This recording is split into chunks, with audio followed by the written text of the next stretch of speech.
Dismissal क्या होती है, रिडंडेंसी क्या होती है, दोनों सिचुएशंस के अंदर आप अपने एम्प्लॉय को ले ऑफ कर देते हैं।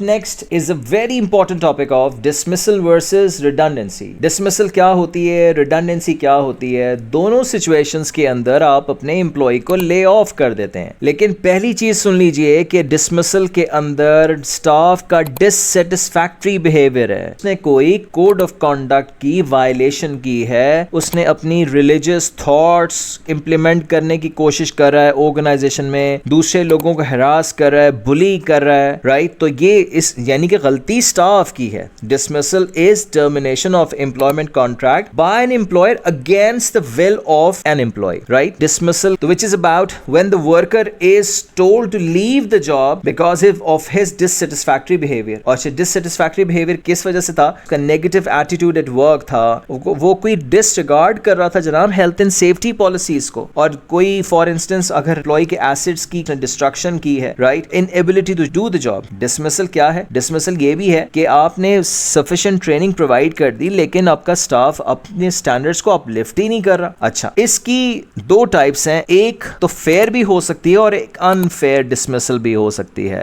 अनफेयर डिसमिसल किस वजह से हो सकती है कि अगर आपकी फैक्ट्री के अंदर खवातीन वर्कर ज्यादा हैं, अगर किसी की प्रेगनेंसी लीव एक्सटेंड हो गई है फिर आपने उसको निकाल दिया तो that is unfair dismissal, right? अगर आपने किसी डिस्क्रिमिनेटरी रीजन की वजह से निकाला, किसी के रेस, किसी के कलर, किसी के रिलीजन, किसी के एथनिक बैकग्राउंड की वजह से किसी को निकाला, तो दैट मींस कि ये अनफेयर डिसमिसल होगी। अगर कोई मेंबर स्टाफ का ट्रेड यूनियन का पार्ट बनता है और आपने जनाब उसको निकाल दिया तो that is also an unfair dismissal. अच्छा, मूविंग फर्दर, रिडंडेंसी क्या होती है? Redundancy on the other hand elimination of job, ये jobs categories caused by downsizing आप कर रहे हैं, आप आउटसोर्सिंग कर रहे हैं, आप अपना बिजनेस का कोई मेन ऑपरेशंस किसी थर्ड पार्टी को असाइन कर रहे हैं, या आप अपने पास स्टाफ को कट कर रहे हैं, स्टाफ की डाउनसाइजिंग कर रहे हैं, आप 2 लोगों को मेंटेन कर लिया आपने और 3 लोगों को निकाल दिया, ये 3 लोग चले गए, this termed as redundancy. Redundancy में क्या होता है कि this happens if a job that someone has been doing is no longer needed, यानी कि एम्प्लॉय की